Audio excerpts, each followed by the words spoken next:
Well,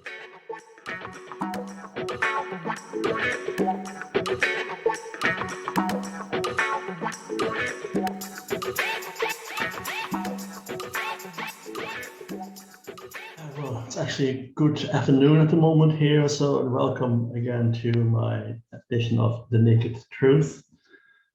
I have to be honest, I kind of forgot which episode we're on. I think it's episode 12 or 13, but it'll be in the title at some stage anyhow, so you can keep track on it. So today's episode I'm going to title as The Living Years. Now, it's going to be a very personal show today. It's about me and my relationship with my father as such, because at the end of the day, it's because of him is why I'm the man who I am today. Now, and I'll also be talking a small bit about a movie called Mrs. Doubtfire, and I'll jump straight in with that one. It was someone, I forget now which year it came out. The movie was 1993 or 94, around that time anyhow. I went to see the movie with my girlfriend at the time, who was now my wife. We went to see it in cinema, and of course it was supposed to be a hilarious movie, which it was. It's a good movie with Robin Williams. It's very funny. But at the end of it, and on the way home, I broke down in tears. I mean, I was thinking, how is that possible? How can I be so upset? Because it's supposed to be a funny movie. How can I be so upset? Why does it distress me so much? And then later on, I was listening to a song as well called "The Living Years" by Mike and Mechanics. And that's, to this day, that's still a song I love to bits, but I can't. I can listen to it, but I like to sing, but it's one of the songs I'm not able to sing along to. Not because I can't, well, to extent I probably can't, but it's really because I get too emotional singing the song, because some lyrics in it which I so identify with now, and that's why I want to get to now. So all of this. And if you know the song "The Living Years" and if you know Mrs. Doubtfire, you know that the key persons in the song and the movie is a father. It's a dad. Especially Mrs. Doubtfire, is a father he tries anything to be with his children now. And that's when it got to me. I was thinking, I didn't have a father like that at that stage in the early 90s. My father left the family in 1977. I was 9 at the time. There was a few weeks after Elvis died as well, so that's why, I mean, to me it was quite a traumatic year, because I was a great Elvis fan as well. I mean, he died, and then my father leaving. It was like a second death to me in that year. He left in 1977, and actually I never saw him afterwards again. He was out of my life for about 18 years or so. And that's what it got to me with Mrs. Doubtfire. I was thinking, well, there's a father there now who does everything for his kids, does everything, goes to ridiculous length to see his children. He dresses up as a woman, becomes a maid in the house, or a servant in the house, and to be close to her children, but without the knowledge of her ex-wife at the time, played by Sally Field, and who got married to another man played by Pierce Brosnan. And that's what clicked with me on that way home, or when I got home. Then I think, well, this is a scar in my soul that needs to be healed. And then listening as well to The Living Years, I think this is a scar that needs to be healed, because if it doesn't, I don't know what's going to happen to me in the future. Because if something like this upsets me so much already, I don't know what the future will hold for me then. So That's what my thoughts were at the time. So I decided then, well, at some stage I have to reconcile with my father. I have to seek him out, try to find him, and come to terms with our history and just confront him in a way, I suppose, as well. So unfortunately, I didn't really have to look too far forward, because a couple of years later, in '96, I got a call from him, from my father, asking if I wanted to come to the funeral of his mother, my grandmother, who I hadn't seen in all my life. I think I've seen her maybe once in my life. It was also because my father was Catholic, my mother wasn't. She was Protestant, and my grandmother was Catholic, and she didn't like that. So she kind of, we were the black sheep of the family as such. So she didn't really want too much to do with us. So, but anyhow, he did ask if I and my siblings wanted to come to the funeral of the grandmother, and we had our doubts. But then I had a chat with my mother, and I had a chat with my wife, my girlfriend, who was now my wife at the time as well. I said, asked her, what should I do? And my mother said, you should go. It's at the end of the day, it's still your father, still your grandmother, and just go, and if see what happens. So I left. I went to the funeral. Myself, my wife, my brother, and two sisters, and we sat down and watched the funeral. It was as if we were not even part of it, because all the things the priest was saying about my grandmother, we couldn't identify it. We didn't know what he was talking about, because we never met the woman, and it was funny to hear as well that her grandchildren were everything for her. She did knitting and all these kind of arts and crafts for her grandchildren, and we never seen the woman. So we thought it was a bit of a hypocrisy there, but anyhow, we left it off. But I did see my father in front of the church. I recognized him, and because he was a handsome man, and you would recognize him. And I could see the tears going down his face.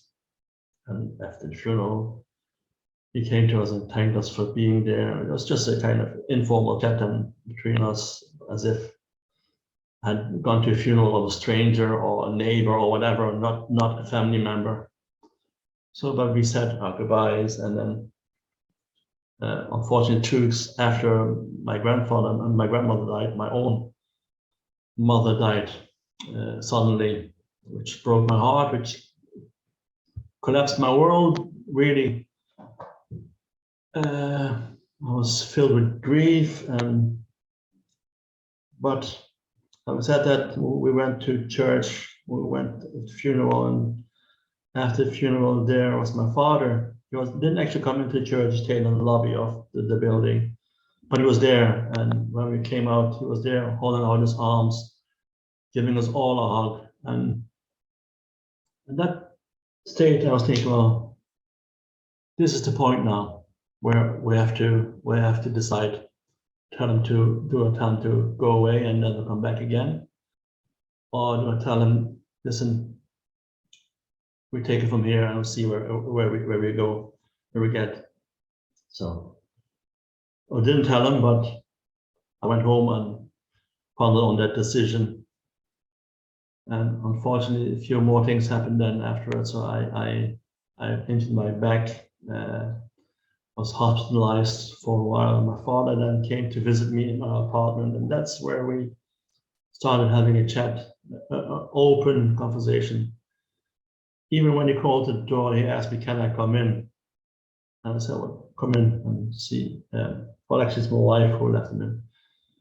So, because I actually couldn't even move. But he came in, we had a good chat, a real open talk, and he told me all the things about his life, and and all the things he had done, all the mistakes he had made. And one thing he did, which touched me, he asked me if I was willing to forgive him for all the mistakes. And I was thinking, well, a man from that generation, that must have been very hard to do, to ask a son for forgiveness. So I said, yeah, I suppose so I won't forgive. I'm not going to say I forgive you, but we'll see how we get. I mean, let's build on this. I said, let's just go from here. Let's take this as ground zero, so to speak. But I did admire that in him, that he had the courage, because that's all it was. It was courage to ask his son, his youngest child, for forgiveness. And ever since that moment, we built on our relationship. And then, unfortunately, my wife was involved in the accident as well a few weeks later. So there were several tragedies that year, 1996. I'll never forget it. But we built on it. We went from tragedy and tragedy, but that was the cement that kind of got us together, bizarrely enough. Because I had told my wife as well, so I need to sort this out, this relationship between me and my father, because God forbid if anything happens to him, if he dies, and I had never had the chance to say my say, I would have become a very bitter man. And luckily, I was able to build a relationship with my father. It was never a father-son relationship as such. It's more like a relation between a man and his uncle, or two good friends that met again after years of being separated. So he did become a friend more than a father.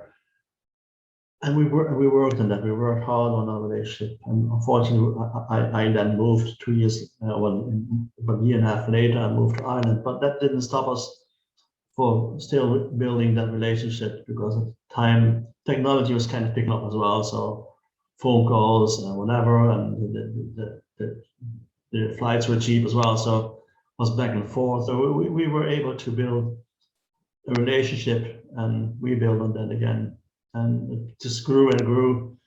Then, unfortunately, a couple of years ago, in 2015, June 2015, my father passed away. But I consider myself lucky to have a chance to reconcile with my father, to reconcile with my dad. And you're probably asking yourself, well, why is he telling us this? Why is he doing this personal story about his own life?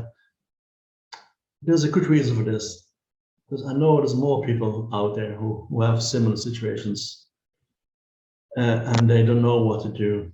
What you should do is always try to reconcile, regardless what the outcome is. If you find out that whoever you were disconnected with, doesn't have to be a father, it could be a mother, could be a brother, could be whatever, a son, a nephew, whatever it is, a good friend. But if it's bothering you, if there's grief, because that's what it is, it's grief inside you, you're coping with a loss in a more horrific way than the loss of a death, because the loss you have is a loss of someone who's still around.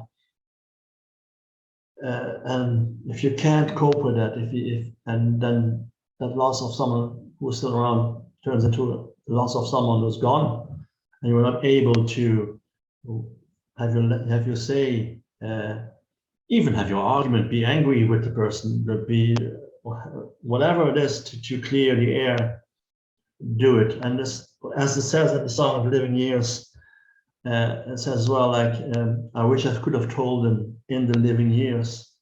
And that's such a powerful line in the song. I wish I could have told him in the living years, because you don't know, no one knows what's around the corner. I mean, you could be walking down the road and you could be hit by a bus, and that's the end of it.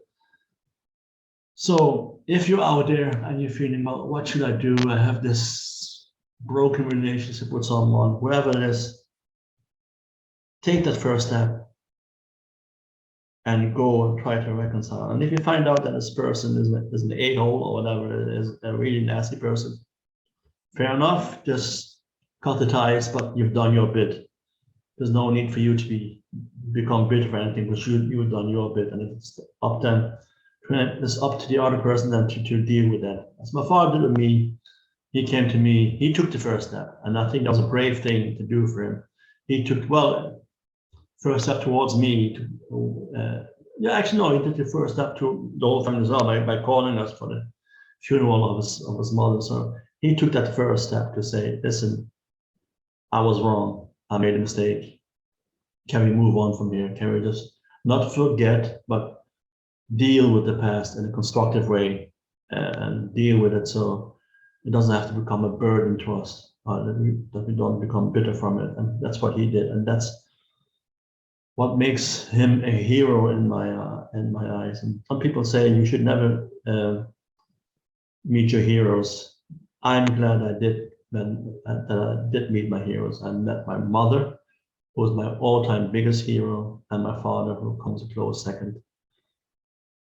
So that's it for this episode of The Naked Truth. We're on learmedia.tv. So if you want to contact us, is at by emails, but it's at info@learmedia.tv, or you can check out our Facebook page. I think we might be on LinkedIn as well. I'm not so sure, but we're definitely on Facebook and on YouTube. So subscribe to our channel, and you'll get to see a lot more, not just my face. I know it's a bit of a scary face sometimes, but hey, it's also close to Halloween, so you can use that. So yeah, so it's on YouTube or on the learmedia.tv as well. So please do subscribe. So that's it. Slán, and I hope you'll have a good weekend, a good day, whatever you're doing at the moment. Make the best of your life.